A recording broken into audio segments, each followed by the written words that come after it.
Bismillahirrahmanirrahim. Assalamualaikum warahmatullahi wabarakatuh. Salam Nusantara, salam sejahtera untuk kita semuanya.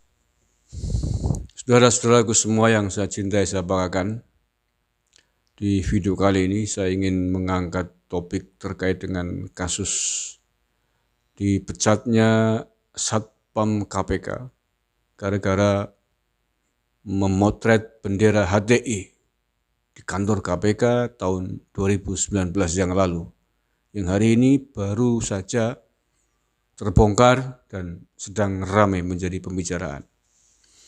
Jujur saja saya katakan bahwa saya harus banyak mengambil nafas ketika akan membuat video ini, menahan emosi terkait dengan kasus ini. Kasus yang bagi saya pribadi mengaduk-aduk emosi, mengecewakan, kecewa dengan institusi KPK, kecewa juga dengan institusi Banser, karena mantan Satpam ini, Satpam yang telah dipecat gara-gara menyebarkan foto bendera HTI di kantor KPK adalah anggota Banser. Ya mungkin karena saya adalah warga NU, saya kader NU di Jawa Tengah, jadi melihat kasus ini harus menahan nafas, menata emosi.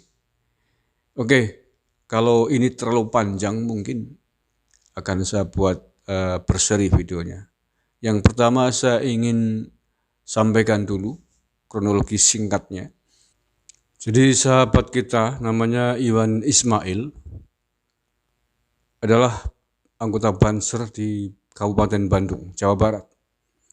Iwan Ismail ini adalah Satpam KPK yang dipecat oleh KPK gara-gara mengambil foto bendera HTI di salah satu ruang penyidik kantor KPK pada sekitar tahun 2019 yang lalu.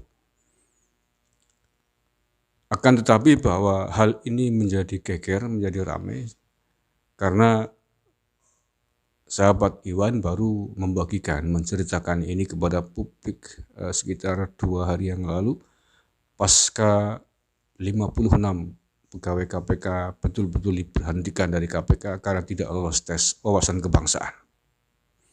Saya akan bercerita dulu tentang kronologinya ya. Ini saya ambil dulu dari Publika News.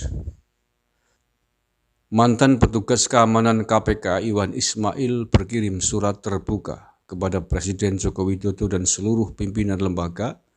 Surat bertanggal 29 September 2021 itu viral di media sosial, berisi kronologi pemecatan sepihak dari lembaga rasuah itu.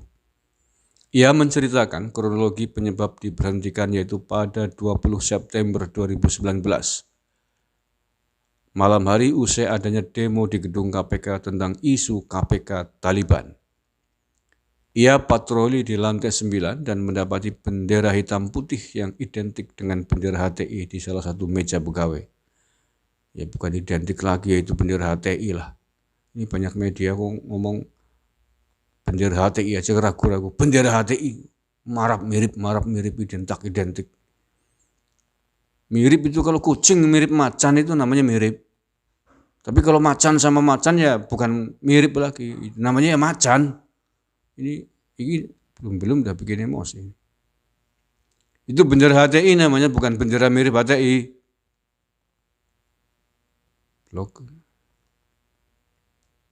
Iwan sempat memotret kemudian mengirimkan foto ke grup WhatsApp Banser Kabupaten Bandung, tempat ia pernah menjadi anggota Ormas Nahdlatul Ulama. Ia juga sempat membuat laporan mengenai temuan itu kepada atasan pengaman di KPK. Tanpa diduga, foto hasil jepretan ponsel Iwan viral di media sosial. Atas hal tersebut, ia diinterogasi mengenai keterlibatannya di GP Ansor. Iwan bahkan dituding sebagai simpanan ormas luar hingga tuduhan sebagai simpanan kepolisian. Kalau saya orang simpanan kepolisian, mungkin KPK lebih tahu siapa yang menyimpan saya. Iwan balik bertanya meski tidak mendapatkan jawaban. 2 hari setelah DPR mengesahkan Undang-Undang KPK nomor 19 tahun 2019 pada 19 Oktober 2019, Iwan dipanggil DPP KPK yang juga dihadiri Sekjen dan Wadah Pegawai. Diputuskan bahwa Iwan telah melanggar kode etik karena melalui foto yang viral itu, ia dianggap ikut andil memuluskan ketok palu Undang-Undang KPK. Kenapa Pak JP Ketua BP KPK setelah beres musyawarah DPP sambil memeluk saya seraya berbisik mengucapkan permohonan maaf serta menyampaikan ada salam permohonan maaf dari Pak NB katanya. Ada apa dengan pesan itu semua? Apakah selama ini yang melaporkan balik itu adalah Pak JP dan NB? Kata Iwan menyebutkan inisial dari pengurus Wadah Pegawai KPK. Kemudian Iwan menerima surat pemberhentian tidak dengan hormat sebagai petugas keamanan pada 30 Oktober 2019. Ia sempat mengatakan akan melaporkan kasusnya ke Menko Polhukam, Ombudsman atau bahkan Presiden. Kemudian Iwan diberi kelonggaran keluar dari KPK setelah mendapat pekerjaan baru dengan syarat menyampaikan pengunduran diri. Maka setelah ada tempat kerja baru pertanggal 26 Desember 2019, keluar surat PDH yang sebenarnya tanpa dasar surat pengunduran diri saya, kata Iwan yang diangkat sebagai pegawai tidak tetap atau PTT KPK pada 14 November 2018 itu. Pada akhir surat, Iwan minta tindak lanjut dan arahan atas peristiwa yang ia alami. Oke ya, jadi itu kronologinya.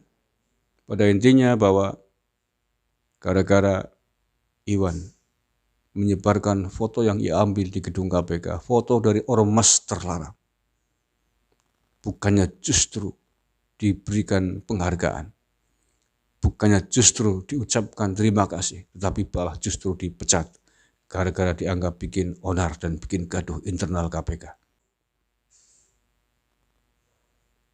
Akan saya bahas pada video selanjutnya. Terima kasih. Assalamualaikum warahmatullahi wabarakatuh.